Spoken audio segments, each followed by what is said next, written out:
Hello friends, Pandian ஸ்டோரில் என்ன நடக்குதுன்னு பார்க்கலாம் வாங்க. வீடியோவை ஸ்கிப் பண்ணாமல் கடைசி வரைக்கும் பாருங்கள்.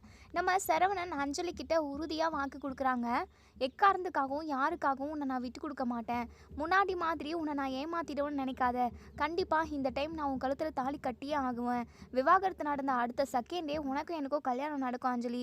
நீ கவலையே படாத. இந்த டைம் கண்டிப்பாக என் அம்மாவும் என் அப்பாவும் என்னை புரிஞ்சுக்கிட்டு நான் சொல்கிற முடிவை ஏற்றுப்பாங்க அப்படின்னு சொல்லிட்டு நம்ம சரவணன் இங்கே அஞ்சலி கிட்ட வாக்கு கொடுத்தாச்சு.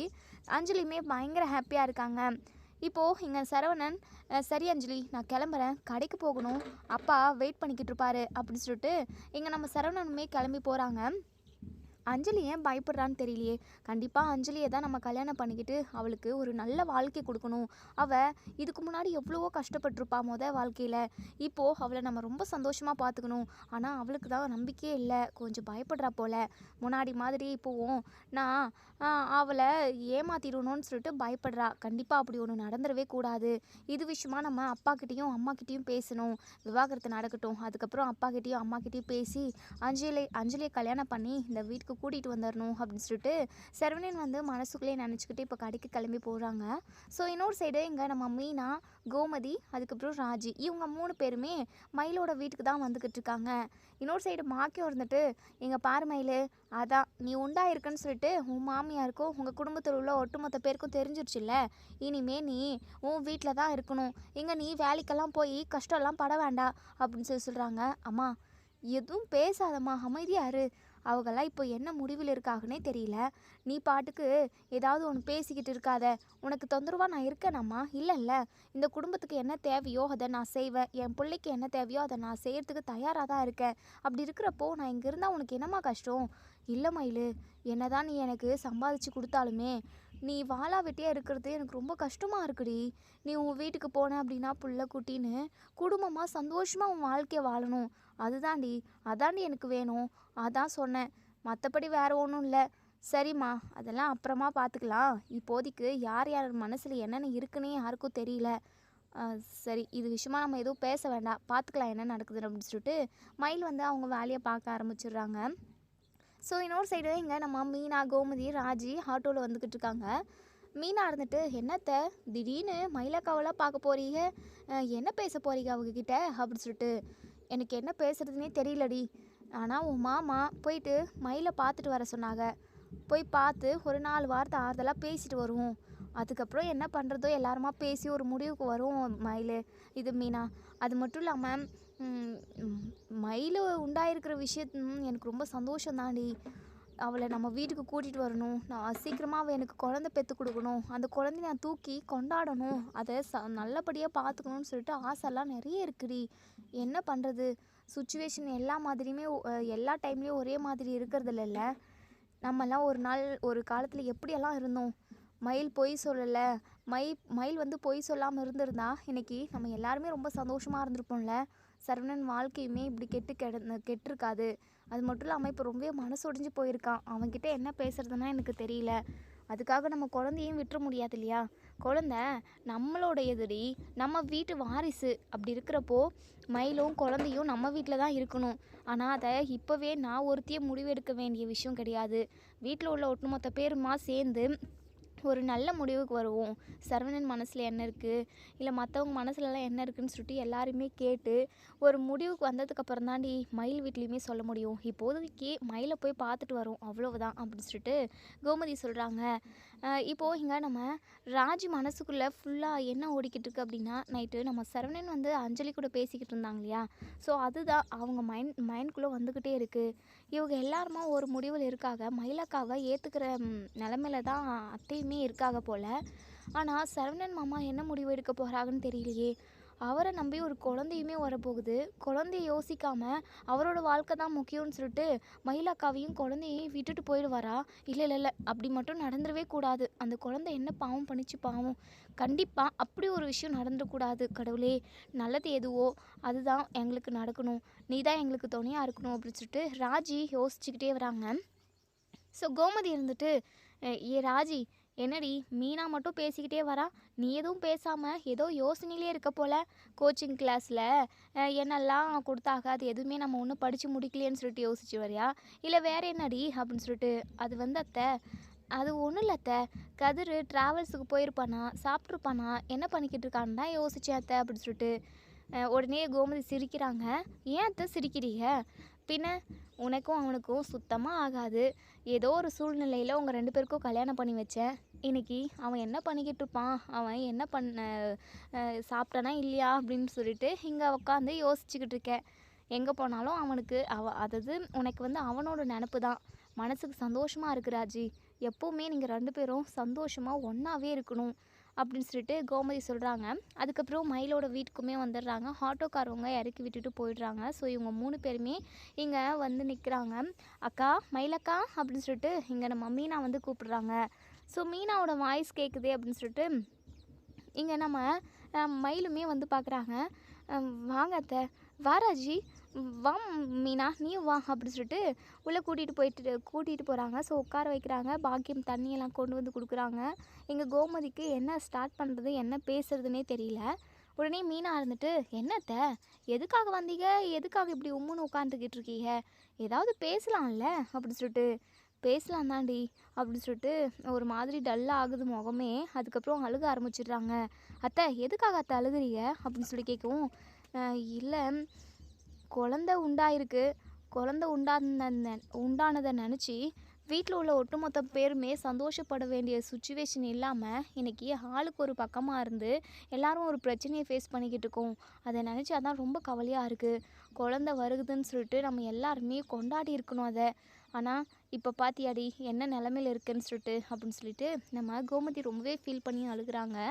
உடனேங்க நம்ம பாக்கியம் இருந்துட்டு, சரிங்கம்மா, அதான் குழந்த வரப்போகுதுன்னு உங்களுக்கு எல்லாருக்கும் தெரிஞ்சு போச்சுல்ல, நீங்கள் இப்போவே மயிலை உங்கள் வீட்டுக்கு கூட்டிகிட்டு போங்க அப்படி சொல்லிட்டு. உடனேங்க நம்ம கோமதி இருந்துட்டு, இங்கே பாருங்கம்மா, மயிலை கூட்டிகிட்டு போகிறதெல்லாம் அப்புறமா பேசிக்கலாம். வீட்டில் எல்லாருமா சேர்ந்து ஒரு முடிவுக்கு வரல.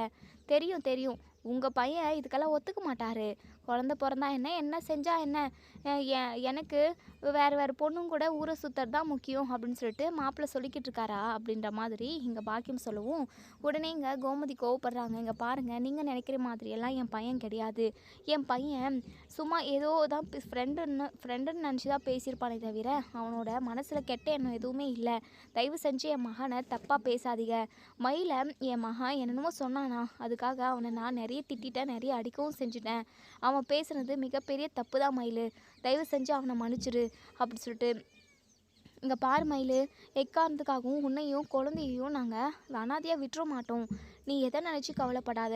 வயிற்றில் குழந்தை இருக்கிறப்போ ரொம்ப சந்தோஷமாகவும் நிம்மதியாகவும் இருக்கணும், சரியா அப்படி சொல்லிட்டு இங்கே நம்ம கோமதி வந்து சொல்கிறாங்க. சரிங்க அத்தை அப்படின்னு சொல்லிட்டு. இப்போது இங்கே இது பாக்கியம் இருந்துட்டு, எப்போ என் பொண்ணை கூட்டிகிட்டு போகிறீங்க, அதான் நாங்கள் பேசி முடிவு எடுக்கிறோம். கண்டிப்பாக நல்ல முடிவாக தான் இருக்கும். நானும் அவரும் பேசிட்டோம். ஆனால் இது விஷயமா நாங்கள் சரவணன்கிட்ட எதுவுமே பேசலை. அவன் மனசுக்குள்ளே என்ன இருக்குன்னு தெரிஞ்சுக்கிட்டு, அவர் மனசுக்குள்ளே மயில் இல்லை, மயில் இந்த வீட்டுக்குள்ளே வரவே வேண்டான்ற மாதிரி சொன்னார்னா என்ன பண்ணுவீங்க சம்மந்தி அப்படின்னு சொல்லிட்டு பாக்கியம் வந்து குறுக்க மறுக்காவே கேள்வி கேட்டுக்கிட்டு இருக்காங்க. கோமதி இருந்துட்டு, இங்கே பாருங்கம்மா, அப்படியெல்லாம் எதுவும் நடந்துறாரு. அவ்வளோ சீக்கிரம் எங்கள் வீட்டுக்கு வளர்ந்துக்கிட்டு இருக்க வாரிசை நாங்கள் அனாதையாகவும் நடுத்தருவிலும் விட்டுருவோம்னு நினைக்கிறீங்களா? கண்டிப்பாக அப்படி ஒரு விஷயத்த நடக்கவே விட மாட்டேன் மயில். நான் உனக்கு வாக்கு கொடுக்குறேன் மயில். கண்டிப்பாக உன்னையும் நம்ம குழந்தையும் நான் வீட்டுக்கு கூட்டிகிட்டு போவேன். கொஞ்ச நாள் வரைக்கும் இங்கே இரு, எல்லாத்தையுமே பேசி சரி செஞ்சுட்டு அதுக்கப்புறம் நான் வந்து உன்னை கூட்டிகிட்டு போகிறேன் அப்படின்ற மாதிரி நம்ம கோமதி வந்து மயிலுக்குமே வாக்கு கொடுப்பாங்க. மயிலுமே, நான் செஞ்ச தப்புக்கு எல்லாத்துக்குமே மன்னிச்சிருங்க அத்தை. இதுக்கப்புறம் நான் எப்போவுமே நம்ம குடும்பத்துக்கு எந்த ஒரு துரோகத்தையும் செய்ய மாட்டேன், எந்த ஒரு பொய்யையும் சொல்ல மாட்டேன். சொன்ன பொய்க்கே இப்போ வரைக்குமே நான் ரொம்ப ரொம்ப கவலைப்பட்டுட்டேன் அத்தை. இப்போ வரைக்குமே அதை நான் உணர்ந்துட்டேன். இப்போ வரைக்குமே கஷ்டப்பட்டுக்கிட்டு தான் இருக்கேன் அத்தை, அதை நினச்சி அப்படின்னு சொல்லிட்டு மயில் சொல்கிறாங்க. உடனே கோமதி இருந்துட்டு, இங்கே பாருமா மயில், அதெல்லாம் நினச்சி நீ வருத்தப்படாத. நடந்த எல்லாத்தையுமே கெட்ட கனவாக நினச்சி நம்ம எல்லாருமே மறந்துடுவோம். நம்ம குழந்தைக்காக எல்லாருமே ஒன்று சேர்ந்து சந்தோஷமாக இருக்கணும். குழந்தைய நல்லபடியாக வளர்த்து ஆளாக்கணும். குழந்தையோட எதிர்காலம் எல்லாருக்குமே ரொம்ப ரொம்ப முக்கியம். நம்ம வீட்டுக்கு ஒரு குழந்தைன்னு வந்துருச்சு அப்படின்னா கண்டிப்பாக எல்லா பிரச்சனையுமே சரியாயிடும் தான் நான் நினைக்கிறேன். குழந்தை இருந்துச்சு அப்படின்னாவே எவ்வளோ பெரிய கஷ்டம் இருந்தாலுமே அது நமக்கு பெருசாக தெரியாது அப்படின்ற மாதிரி கோமதி ஒரு சில வார்த்தையெல்லாம் நிறைய சொல்கிறாங்க. அதுக்கப்புறம் இங்கே நம்ம மீனா, கோமதி, ராஜி இவங்க 3 பேருமே கிளம்பி வீட்டுக்கு வந்துடுறாங்க. ஸோ இன்னொரு சைடு இங்கே நம்ம சரவணன் வந்து அப்பா கிட்ட இப்போது நம்ம மனசில் உள்ளதை சொல்லிடலாமா? ஏற்கனவே அப்பா நம்மக்கிட்ட சகஜமாக தான் பேசினாரு. எந்த ஒரு விஷயமா இருந்தாலும் பொறுமையாக நிதானமாக முடிவெடு, நீ எடுக்கிற முடிவில் கண்டிப்பாக நான் குறுக்க எப்போவுமே நிற்க மாட்டேன்ற மாதிரி ஒரு டைம் சொல்லியிருப்பாரு. ஸோ அதை மனசில் வச்சுக்கிட்டு நம்ம சரவணன் வந்து அப்பா கிட்ட நம்ம இந்த விஷயமா அஞ்சலி விஷயமா பேசி பார்க்கலாமா? இல்லை கோர்ட்டில் இயரிங் இருக்குது, அந்த இயரிங் முடிச்சுட்டு மயிலுக்கும் நமக்கும் விவாகரத்து நடந்ததுக்கப்புறமா பேசலாமா? ஆமாம், அது அப்போ பேசினா தான் கரெக்டாக இருக்கும். முன்னாடி ஒரு டைம் அப்பா கேட்டப்போ நம்ம அஞ்சலியை ஃப்ரெண்டாக தான் சொன்னோம். இப்போ போய் லவ்வராக எப்படி சொல்கிறது? அது மட்டும் இல்லாமல் இன்னும் விவாகரத்து நடக்கலை. விவாகரத்து முடிஞ்ச உடனே அடுத்த செகண்டே நம்ம அப்பா கிட்ட எல்லா விஷயத்தையும் சொல்லி எல்லாரோட சம்மதத்தோடு நம்ம கல்யாணம் பண்ணிக்கணும் அப்படின்னு சொல்லிட்டு சரவணன் வந்து நினைக்கிறாங்க. இப்போது இங்கே நம்ம சரவணனும் பாண்டியனும் சேர்ந்தே கடையில் உள்ள வேலை எல்லாமே முடிக்கிறாங்க. ஸோ டெலிவரி எல்லாமே ஒரு சில இதை முடிச்சுட்டு அதுக்கப்புறம் ஈவினிங் இவங்க 2 பேருமே கடையெல்லாம் இழுத்து சாத்திட்டு வீட்டுக்கு போகிறாங்க. ஸோ வீட்டுக்கு போனதுமே நம்ம பாண்டியன் இருந்துட்டு கோமதியை கூப்பிடுறாங்க. கோமதி வந்து சொல்லுங்கள் அப்படின்னு சொல்லிட்டு போயிட்டு ஒரு காஃபி கொண்டு வா அப்படின்னு சொல்கிறாங்க. காஃபியுமே போட்டு கொண்டு வந்து சரவணனுக்கும் நம்ம பாண்டியனுக்கும் கொடுக்குறாங்க கோமதி. ஸோ இப்போது இங்கே நம்ம பாண்டியன் இருந்துட்டு, ஆமாம் கோமதி, மயிலோட வீட்டுக்கு உன்னை போயிட்டு வர சொன்னே, அவங்க வீட்டில் என்ன சொன்னாங்க, மயில் எப்படி இருக்குது அப்படின்னு சொல்லிட்டு இங்கே நம்ம பாண்டியன் கேட்குறாங்க. இதை கேட்ட நம்ம சரவணன் பயங்கரமாக ஷாக் ஆகுறாங்க. அப்பா என்னப்பா, அம்மாவை எதுக்காக அவங்க வீட்டுக்கெல்லாம் அனுப்புனீங்க? அவங்க நமக்கு எவ்வளோ பெரிய துரோகம் செஞ்சுருக்காங்க. மயிலுன்ற வார்த்தை கேட்டாவே எனக்கு அப்படியே நெருப்பு பற்றி எரியிற மாதிரி எரியுதுப்பா. அப்படி இருக்கிறப்போ அம்மாவை எதுக்காக அவங்க கிட்டலாம் அனுப்புறீங்க? அவங்கள பற்றி உங்களுக்கு தெரியாதாப்பா? ஒட்டுமொத்த குடும்பத்தையே தூக்கி ஜெயிலில் போட்டவங்க அவங்க. அதனால் அம்மா உடம்பு முடியாமல் போயிருக்காங்க. எவ்வளவோ பிரச்சனையை நம்ம சந்திச்சிருக்கோம். அப்படி இருக்கிறப்போ நீங்கள் எப்படிப்பா அம்மாவை அந்த வீட்டுக்கு போயிட்டு வர சொன்னீங்க அப்படின்னு சொல்லிட்டு சரவணன் வந்து கேட்குறாங்க. ஸோ பாண்டியன் இருந்துட்டு, என்ன சரவணா இப்படி பேசுகிற? நம்ம வீட்டு வாரிசை மயில் சுமந்துக்கிட்டு இருக்காடா. அப்படி இருக்கிறப்போ நம்ம என்ன பண்ண முடியும்? இப்போதைக்கு சும்மா போய் பார்த்து தான் வர சொன்னேன், வேறு எதுவுமே பேச சொல்ல. அப்பா பார்க்குறது கூட ரொம்ப ரொம்ப தப்பு தான்ப்பா. நான் மயிலை எப்போவுமே ஏற்றுக்கவே மாட்டேன்ப்பா அப்படின்னு சொல்லிட்டு உடனே நம்ம கோமதி இருந்துட்டு, டேய் சரவணா இப்படி சொல்லிட்டா குழந்தையோட நிலமை என்னடா ஆகும்? அதோட எதிர்காலத்தை பற்றி நீ கொஞ்சம் கூட யோசிச்சு பார்க்கலையா? எங்கள் பாருமா, நம்ம குழந்தைய எப்படியெல்லாம் பார்த்துக்கணுமோ அது நமக்கு தெரியும். நான் பார்த்துக்கிறேம்மா. நான் ஒரு அப்பாவாக ஒரு கடமையாக எல்லாத்தையுமே நான் செய்வேன். ஆனால் அதுக்காக அந்த மயிலை மன்னிச்சு ஏற்றுக்க சொல்கிறீங்களா? அது என் கனவுல கூட நடக்காது. நான் சத்தியமாக இந்த ஜென்மத்தில் இல்லை, 7 ஜென்மத்துக்குமே அந்த மயிலை என்றைக்குமே மன்னிச்சு ஏற்றுக்கவே மாட்டேம்மா அப்படின்ற மாதிரி நம்ம சரவணன் வந்து ரொம்பவே ஸ்ட்ராங்காக சொல்கிறாங்க. ஸோ கோமதிக்கு என்ன சொல்கிறதுனே தெரியல. என்னங்க இதெல்லாம்? அது எப்படிங்க மயிலை ஏற்றுக்கல அப்படின்னா குழந்தைய மட்டும் நம்ம இந்த வீட்டுக்கு கூட்டிகிட்டு வர முடியுமா? அது மட்டும் இல்லாமல் அந்த குழந்தைங்க வந்துச்சு அப்படின்னா அம்மாவை தேடாதா? அதே மயிலுமே குழந்தைய விட்டுட்டு இருக்க முடியுமா? இவன் மயிலை ஏற்றுக்கலன்னா பின்ன என்னங்க பண்ண முடியும் அப்படின்னு சொல்லிட்டு, அம்மா என்னம்மா பேசுகிறீங்க? கொஞ்சம் கூட உங்களுக்கு மனசாட்சியே இல்லையா? நான் அவளால் எவ்வளோ பாதிக்கப்பட்டிருக்கேன். என் வாழ்க்கையவே தொலைச்சிட்டு, என் நிம்மதியை தொலைச்சிட்டு நான் நடப்போன மாதிரி தெரிஞ்சுக்கிட்டு இருக்கிறது உங்கள் யாருக்குமே தெரியலல்ல? ஏம்மா என் மனசை மட்டும் நீங்கள் எப்போவுமே புரிஞ்சுக்கவே மாட்டேங்கிறீங்க? நீங்கள் சொல்கிறத கேட்டு தான் இத்தனை நாளாக நான் நடந்துக்கிட்டு இருந்திருக்கேன். ஒரு நாளாவது உங்கள் பேச்சையும் அப்பா பேச்சையும் மீறி பேசியிருக்கேனா? என் வாழ்க்கை இன்னைக்கு இப்படி இருக்குது அப்படின்னா இதுக்கு காரணம் யாருமா? உடனே பாண்டியன் இருந்துட்டு, யாரடா சொல்ல வர? உன் வாழ்க்கை நல்லா இருக்கணும்னு சொல்லிட்டு தான் நாங்கள் உனக்கு கல்யாணம் பண்ணி வச்சோம். இப்போ என்ன தான் முடிவெடுத்திருக்க சரவணா? இங்கே பாருங்கப்பா, கண்டிப்பாக மயிலை என்னால் மன்னிச்சு ஏற்றுக்கவே முடியாது. ஆனால் என் குழந்தைக்கு அப்பாவாக நான் என்ன செய்ய முடியுமோ அதை நான் அத்தனையும் செய்கிறேன். எந்த ஒரு அப்பாவும் தன்னோட குழந்தைய அப்படி பார்த்துக்கவே மாட்டாங்கன்ற அளவுக்கு நான் அந்த குழந்தைய பார்த்துப்பேன். நீங்கள் அதில் எந்த ஒரு பயமோ பதட்டமோ குழந்தையோட எதிர்காலம் அப்படி இப்படி நீங்கள் பயப்படவே வேண்டாம். நான் பார்த்துக்கிறேன்ப்பா. டேய் என்னடா பேசிக்கிட்டு இருக்க நீ? அப்போது நீ தனியாகவே இருந்துடலான்னு நினைக்கிறியா? அது வந்துப்பா, நானே உங்ககிட்ட ஒரு விஷயம் பேசலான்னு இருந்தேன். நான் தனியாலாம் இருக்க போகிறதில்லப்பா. எனக்கு பிடிச்ச மாதிரி எனக்கு பிடிச்ச வாழ்க்கையை நான் அமைச்சிக்க போகிறேன் அப்படின்னு சொல்கிறாங்க. இதை கேட்ட ராஜி, பாண்டியன், அதுக்கப்புறம் கதிர், கோமதின்னு பயங்கரமாக ஷாக் ஆகுறாங்க. உடனே பாண்டியன் இருந்துட்டு, டே சரவணா இதெல்லாம் சரிப்பட்டு வராதுடா. நான் உனக்கு முன்னாடியே என்ன சொல்லியிருக்கேன், எதுவாக இருந்தாலும் நம்ம நிதானமாக பொறுமையாக யோசித்து முடிவெடுக்கணும்னு சொல்லியிருக்கேன்டா. அப்பா இதில் முடிவெடுக்கிறதுக்கும் யோசிக்கிறதுக்கும் என்னப்பா இருக்குது? அவள் எனக்கு துரோகம் பண்ணிட்டா. அதை இப்போ வரைக்குமே என்னால் ஏற்றுக்கவே முடியாதுப்பா. கண்டிப்பாக முடியவே முடியாது. அவளுக்கும் எனக்கும் எந்த சம்மந்தமும் கிடையாது. இங்கே பாருங்கள், நான் உங்களை கையெடுத்து கும்பிடுறேன். திரும்பவும் என் வாழ்க்கையில் மயிலை கொண்டு வரணும்னு மட்டும் நினைக்கவே நினைக்காதீங்க அப்படின்னு சொல்லிட்டு சரவணன் வந்து சொல்கிறாங்க. உடனே கோமதி இருந்துட்டு, ஏங்க என்னங்க இவன் இப்படி பேசிக்கிட்டு இருக்கான்? எங்க பாரு சரவணா, ஒருவேளை குழந்த இல்லாமல் இருந்திருந்தா கண்டிப்பாக நாங்கள் எல்லாருமே நீ என்ன முடிவு எடுக்கிறியோ அந்த முடிவுக்கு கட்டுப்பட்டிருப்போம். உன்னுடைய முடிவு தான் அப்படின்னு சொல்லிட்டு உன் இஷ்டமாக விட்டுருப்போம். ஆனால் இன்றைக்கி குழந்த பிறக்க போகுதுன்னா அதுக்கு அம்மாவும் அப்பாவும் ரொம்ப முக்கியம்டா சரவணா. நமக்கு 1000 பிரச்சனை இருக்கலாம், ஆனால் ஒரு குழந்த வளருது அப்படின்னா அம்மாவும் அப்பாவும் அரவணைச்சி எல்லா பாசமும் அதுக்கு கிடைக்கணும் இல்லைடா. இப்படி நீங்கள் 2 பேரும் தனித்தனியாக இருந்து அந்த குழந்தைய வளர்த்தீங்க அப்படின்னா கண்டிப்பாக அந்த குழந்தையோட மனநிலைமை ரொம்ப பாதிக்கப்படும்டா அப்படின்னு சொல்லிட்டு பொறுமையாக நம்ம கோமதி எடுத்து சொல்கிறாங்க.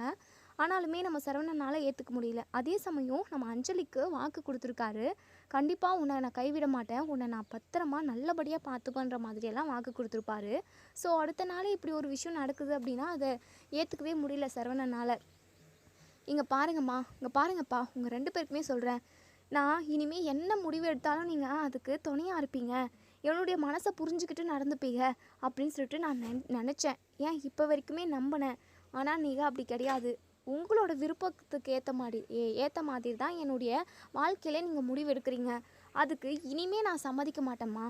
என்னுடைய இஷ்டம் என்னவோ, என் வாழ்க்கைக்கு எது சரியாக வருமோன்றதை நானே யோசித்து நான் தான் முடிவெடுப்பேன்.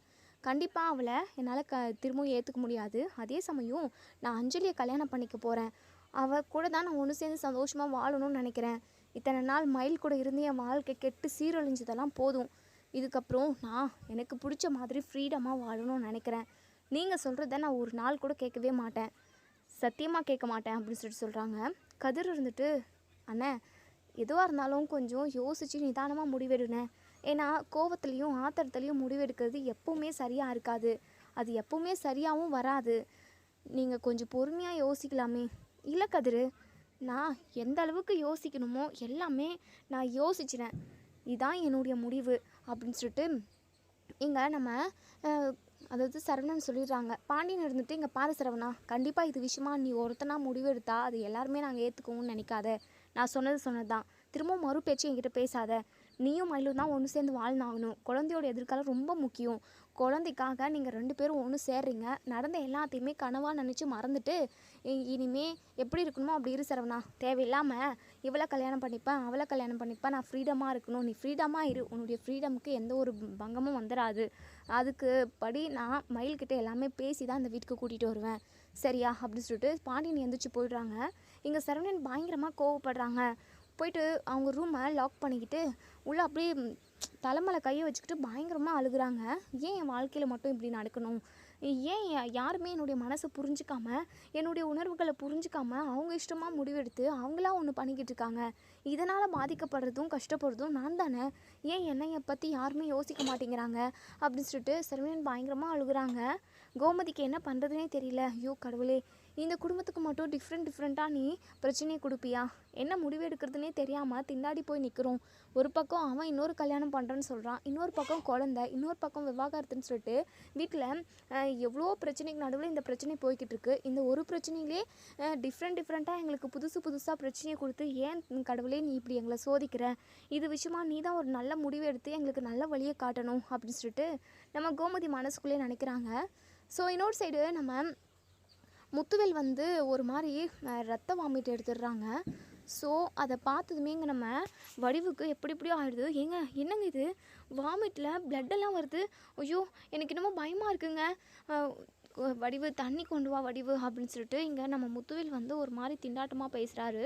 ஸோ உடனே நம்ம வடிவு ஓடி போய் தண்ணியெல்லாம் கொண்டு வந்து கொடுக்குறாங்க. அந்த வாமிட் எல்லாத்தையுமே தலையில் தான் எடுத்திருக்காரு. ஸோ அதை எல்லாமே க்ளீன் பண்ணுறாங்க. என்னங்க ஆச்சு, உங்களுக்கு என்னங்க பண்ணுது, ஜூஸ் ஏதாவது போட்டு கொண்டு வரவா அப்படின்னு சொல்லிட்டு. இல்லை வேண்டாம், எனக்கு எதுவுமே வேண்டாம், எனக்கு எதுவுமே சாப்பாடே இறங்க மாட்டேங்குது வடிவு. உங்கள் உடம்புல ஏதோ ஒரு பிரச்சனை இருக்குங்க, அப்படி இல்லைன்னா அடிக்கடிக்கு நீங்கள் சாப்பிடாம இருக்கீங்க, அது மட்டும் இல்லாமல் ஒரு மாதிரி சோர்வாகவே இருக்கீங்க, ஹாஸ்பிட்டலுக்கு கூப்பிட்டாலும் நீங்கள் வரவே மாட்டேங்கிறீங்க, ஏதோ ஒரு விஷயத்த எங்கள் கிட்டேருந்து மறைக்கணும் போலவே நீங்கள் நினைக்கிறீங்க. இங்கே பாருங்கள், இனிமேல் நான் ஒரு நிமிஷம் கூட நான் தாமதம் பண்ண மாட்டேன், நீங்கள் இப்போவே என் கூட ஹாஸ்பிட்டலுக்கு வந்தே ஆகணும் அப்படின்னு சொல்கிறாங்க. உடனே அப்போ தான் நம்ம சக்திவேலும் எங்கள் குமாரும் வராங்க. ஸோ எங்கள் குமார் இருந்துட்டு, பெரியப்பா என்னாச்சு பெரியப்பா அப்படின்னு சொல்லிட்டு வந்து ரொம்பவே பதட்டமாக கேட்குறாங்க. ஸோ இங்கே நம்ம வடிவு எல்லா விஷயத்தையுமே சொல்கிறாங்க. உடனே ஹாஸ்பிட்டலுக்கு போகலான்னு கூப்பிடுவோம். ஆனால் நம்ம முத்துவேல் வரவே மாட்டேன்ற மாதிரி சொல்லிடுறாங்க. ஸோ ரூம்குள்ளே போயிட்டு கதவை லாக் பண்ணிக்கிறாங்க. வடிவு பயங்கரமாக அழுதுகிட்டே இருக்காங்க. மாறி ஆறுதல் சொல்கிறாங்க. இப்போது முத்து வந்து அப்போ தான் முத்து வந்து படுத்திருக்காங்க. சாப்பிட கூட முடியல. சாப்பிட்டா அந்த தொண்டையில் இறங்க மாட்டேங்குது. அந்த அளவுக்கு அந்த வியாதி வந்து உள்ளுக்குள்ளேயே அவ்வளோ ஒரு வேலை காட்டுது போல். ஸோ அந்த வலியினால் ரொம்பவே துடிக்கிறாரு. ஹாஸ்பிட்டல் கூப்பிட்டாலுமே வரல. ஏன் அப்படின்னா அவருக்கு கேன்சர் இருக்குது அப்படின்ற விஷயம் வீட்டில் உள்ள ஒட்டுமொத்த பேருக்குமே தெரிஞ்சிருமோ அப்படின்ற ஒரு பயம். அதனால் இங்கே நம்ம முத்துவேல் வரமாட்டேங்கிறாரு. எத்தனை நாளைக்கு தான் இந்த உண்மையை மறைக்க முடியும்? வீட்டில் உள்ளவங்களுக்கு சொன்னால் அப்படின்னா கண்டிப்பாக இது மூலமாக ஏதாவது நல்லது நடக்கிறதுக்கு கூட வாய்ப்பு இருக்குது. ஆனால் நம்ம முத்துவேல் சொல்லக்கூடாதுன்னு முடிவெடுத்துட்டாரு. ஸோ யாருக்கிட்டையுமே சொல்லலை. இன்னொரு சைடு நம்ம கதிர் ட்ராவல்ஸில் தான் இருக்கார். முத்துவோட ஞாபகம் வருது. ஸோ அவருக்கு கால் பண்ணுறாங்க. கால் அட்டன் பண்ணி சொல்லுங்க அப்படின்னு சொல்லிட்டு, நீங்கள் எப்படி இருக்கீங்க? நீங்கள் நல்லா இருக்கீங்களா? உங்களுக்கு எந்த பிரச்சனையும் இல்லைல்ல? நீங்கள் சாப்பிட்றீங்களா? வேலை வேலைக்கு டேப்லெட்ஸ் எல்லாம் கரெக்டாக போட்டுக்கிட்டீங்களான்னு சொல்லிட்டு விசாரிக்கிறாரு. ஸோ முத்துவேல் இருந்துட்டு முன்ன வாமிட்டில் பிளட்டெல்லாம் வந்துருச்சு. ஒரு மாதிரி ரொம்ப டயர்டாக இருக்குது. என்ன சொல்கிறீங்க அப்படின்னு சொல்லிட்டு பயங்கரமாக ஷாக் ஆகுறாரு. நான் இப்போவே வரவா? உங்களை ஹாஸ்பிட்டலுக்கு கூட்டிகிட்டு போகிறேன். வீட்டில் உள்ள ஒட்டுமொத்த பேருமே அப்படி தான் சொன்னாங்க. நான் எதுவுமே சொல்லாமல் வந்து ரூம் லாக் பண்ணிக்கினேன். எனக்கு இருக்கிற வியாதியும் அவங்களுக்கு யாருக்குமே தெரியக்கூடாது. ஏங்க நீங்கள் யாருக்கும் தெரியாமல் வெளியே வர மாதிரி வாங்க. நான் உங்களை ஹாஸ்பிட்டலுக்கு கூட்டிகிட்டு போகிறேங்க. இப்படியே விடக்கூடாது. வாமிட்டில் பிளட்டு வந்திருக்கு அப்படின்னா ஏதோ ஒரு பிரச்சனை. இன்னும் கொஞ்சமே அது அதிகமாகுதா என்னன்னே தெரியல. அது மட்டும் இல்லாமல் உங்களுக்கு சர்ஜரி பண்ணி ஆகணுன்ற மாதிரி சொன்னாங்க. எனக்கு ரொம்ப பயமாக இருக்குங்க. நீங்கள் கிளம்பி சீக்கிரமாக இவங்க வந்துருங்க. நான் உடனே ட்ராவல்ஸ்லேருந்து காரை எடுத்துக்கிட்டு வரேன் அப்படின்னு சொல்லிட்டு ஃபோனை வைக்கிறாங்க. நம்ம முத்துவேலுமே இப்போது வெளியே வர மாதிரி வராங்க. சக்திவேல் அப்போ தான் அதாவது மேல் மாடி, அதாவது 2வது ஃப்ளோர் இருக்குது இல்லையா, அங்கேருந்து பார்த்துக்கிட்டு இருக்காங்க. யாருமே ஹாலில் இல்லை. ஸோ யாரும் இல்லைன்னு சொல்லிட்டு முத்துவேல் வெளியே போய் நிற்கிறாங்க. பின்னாடி இங்கே நம்ம சக்திவேலுமே ஃபாலோ பண்ணுறாங்க. ஸோ நம்ம கதிர் வந்து இங்கே நம்ம முத்துவேலை காரில் ஏற்றிக்கிட்டு போகிறத பார்த்துட்டு பயங்கரமாக டென்ஷன் ஆகுறாங்க. இவங்க 2 பேரும் சேர்ந்துக்கிட்டு ஏதோ ஒரு திருட்டு வேலை பண்ணுறாங்க அப்படின்ற மாதிரியெல்லாம் நினைக்கிறாங்க. இப்போது ஹாஸ்பிட்டலுக்கு போயிட்டு இதனால் தான் வந்திருக்கு இது, இனிமேல் நீங்கள் வெயிட் பண்ணக்கூடாது, சர்ஜரி பண்ணியே ஆகணும். இப்போது ஸ்கேன் டெஸ்ட் எல்லாம் எடுத்ததுக்கு இன்ஜெக்ஷன் பண்ணதுக்கெல்லாம் ஒரு பெரிய அமௌண்ட்டாக போடுறாங்க. ஸோ நம்ம முத்துவோட அக்கௌண்ட்டில் இருந்தால் ட்ரான்ஸ்ஃபர், அதாவது பேங்க்கில் இருந்தால் ட்ரான்ஸ்ஃபர் ஆகுது. ஸோ அது எல்லாமே இங்கே மெசேஜாக வந்து அதாவது அதாவது நம்ம சக்திவேலுக்கு காட்டுது. ஸோ ஏதோ 2 பேரும் திருட்டு வேலை பண்ணுறாங்க, இதை நம்ம கண்டுபிடிச்சே ஆகணும். இப்படியே விட்டோம் அப்படின்னா இந்த கதிர் ஒட்டுமொத்த சொத்தையுமே சுரண்டிட்டு போயிடுவான் அப்படிங்கிற மாதிரி சக்திவேல் வந்து நினைக்கிறாரு. இன்னொரு சைடு எங்கள் சரவணன் நைட் ஃபுல்லாக தூங்கவே இல்லை. நைட்டு 12 மணி ஆகுது. வெளியே யாராவது இருக்காங்களான்னு சொல்லிட்டு ஹாலுக்கு வந்து நிற்கிறாங்க. நம்ம அஞ்சலிக்கு கால் பண்ணி நம்ம அப்போ தான் நம்ம ராஜியுமே வந்து தண்ணி குடிக்கலான்னு வெளியே வரவும் இங்கே அஞ்சலிக்கிட்ட பேசிக்கிட்டு இருக்கிறது எல்லாத்தையுமே நம்ம ராஜி கேட்டுடுறாங்க. இங்கே பாரு அஞ்சலி, இதுக்கப்புறம் என்னால் ஒரு நிமிஷம் கூட இந்த வீட்டில் என்னால் சமாளிக்கவே முடியாது. இனிமேல் நான் அந்த வீட்டில் இருக்க போகிறதில்ல. நீயும் உன்னுடைய ட்ரெஸ் எல்லாத்தையுமே பேக் பண்ணிவிட்டு பக்கத்தில் உள்ள அம்மன் கோவிலுக்கு வந்துடு. நம்ம எங்கேயாவது ஓடி போய் கல்யாணம் பண்ணிக்கலாம். இவங்க கூட இருந்தேன் அப்படின்னா யாருமே எனக்கு நல்லதாக நினைக்க மாட்டேங்கிறாங்க. எல்லாருமே சுயநலமாக தான் யோசிக்கிறாங்க. என்னுடைய உணர்வுகளை யாருமே புரிஞ்சிக்கவே இல்லை. இதுக்கப்புறம் நான் அந்த வீட்டிலே இருக்க மாட்டேன் அப்படின்னு சொல்லிட்டு பேக்கெல்லாம் எடுத்துக்கிட்டு கிளம்பி போயிடுறாங்க. ஸோ நம்ம ராஜு பயங்கரமாக ஷாக் ஆகுறாங்க. உடனே இங்கே நம்ம கோமதியை கூட்டிகிட்டு வந்து அதாவது எழுப்பிக்கு வெளியே கூட்டிகிட்டு வராங்க. என்னடி இந்நேரத்துக்கு எழுப்புற அப்படின்னு சொல்லி கேட்கவும், அத்தை அத்தை அது வந்து உங்களுக்கு தெரியுமா அத்தை அப்படின்னு சொல்லிட்டு, ஏய் என்னன்னு சொன்னால் தாண்டி தெரியும். அத்தை சரவணன் மாமா என்ன பேசிக்கிட்டு இருந்தாங்க தெரியுமா அப்படின்னு சொல்லிட்டு சரவணன் பேசுனது எல்லாத்தையுமே கேட்குறாங்க. இதை கேட்டால் இங்கே கோமதி பயங்கரமாக ஷாக் ஆகுறாங்க. அதுக்கப்புறம் இங்கே பாண்டியனை கூப்பிட்டுட்டு நம்ம கோமதியும் பாண்டியனும் பக்கத்தில் உள்ள அம்மன் கோவிலுக்கு போகும். கரெக்டாக அங்கே நம்ம சரவணன் வெயிட் பண்ணிக்கிட்டு இருக்காங்க. அப்போ தான் அஞ்சலி வராங்க. ஸோ இங்கே சரவணன் கிட்ட வந்து அஞ்சலி, சரவணா நம்ம போகலாமா அப்படின்னு சொல்லிட்டு, வா அஞ்சலி போகலான்னு சொல்லிட்டு அஞ்சலியோட கையை பிடிக்கவும் இதை பார்த்தா இங்கே நம்ம கோமதி பயங்கரமாக கொந்தளிக்கிறாங்க. போயிட்டு இங்கே டே சரவணா அப்படின்னு சொல்லி கூப்பிடுவோம். சரவணனுக்கு பயங்கர ஷாக்கிங்காக இருக்குது. அம்மா நீங்கள் எப்படிங்க, என்னடா காரியம் பண்ண துணிஞ்ச நீ அப்படின்னு சொல்லிட்டு பல்லார்னு ஒரு அறை விடுறாங்க. நீ எனக்கு பிறந்த பிள்ளைய தானாடா, ஏன்டா நீ இப்படி மாறிட்ட? உனக்கு ஒரு குழந்தை பிறக்க போகுதுடா. அப்படி இருக்கிறப்போ யாருக்கும் தெரியாமல் திருட்டு கல்யாணம் பண்ணுறதுக்காக இவளை கூட்டிகிட்டு போகலான்னு நினைக்கிறியா? அது மட்டும் நடக்காது சரவணா, நீ பண்ணிக்கிட்டு இருக்கிறது ரொம்ப தப்பு. இவ தான் உனக்கு சாவி கொடுத்து திருகிக்கிட்டு இருக்காளா? ஏய் உனக்கெல்லாம் கொஞ்சம் கூட மனசாட்சியே இல்லையாடி? ஏற்கனவே கல்யாணம் ஆனவன், குழந்தையும் பிறக்க போகுது. இப்படி இருக்கிறப்போ அவனோட மனசை மாற்றி நீ அவனை கூட்டிகிட்டு போகலான்னு நினைக்கிறியா? இங்கே பாரு, உன்னை என்ன பண்ணணும்னு எனக்கே தெரியாது அப்படின்னு சொல்லிட்டு இங்கே நம்ம சரவணன் இருந்துட்டு, இங்கே பாருங்கம்மா, தயவு செஞ்சு அஞ்சலி எதுவும் திட்டாதீங்க, ஏன் இப்படி திட்டுறீங்க அப்படின்னு சொல்லி கேட்கவும், டேய் நீ சும்மா இருடா, இவ்வளோ நீ இந்த அளவுக்கு மாறி இருக்க, நீ எவ்வளோ நல்ல பையனாக இருந்த, போதும் நிறுத்துமா, நான் நல்லவனாக தான் இருந்தேன், நல்லவனாக இருந்த வரைக்குமே நீங்கள் என்ன பண்ணீங்க, எனக்காக எதுவுமே பண்ணல, எனக்காக நீங்கள் பண்ணது எல்லாமே கொடுமை தான், இப்போ நான் எனக்கு பிடிச்ச வாழ்க்கையை அமைச்சிக்கிறேன், தயவு செஞ்சு இதை நீங்கள் தடுக்காதீங்க அப்படின்னு சொல்லவும் பல்லார் இன்னும் லெஃப்ட் ரைட்டை வாங்குறாங்க. நம்ம அஞ்சலி ஷாக் ஆகி போய் பார்த்துக்கிட்டு இருக்காங்க. ஸோ இதோட இந்த ரிவ்யூ முடியுது. இதுக்கப்புறம் என்ன நடக்குது சொல்லி வெயிட் பண்ணி பார்ப்போம் ஃப்ரெண்ட்ஸ். வீடியோ பிடிச்சிருந்தா லைக் பண்ணி கமெண்ட் பண்ணி தருவீங்க. தேங்க்யூ.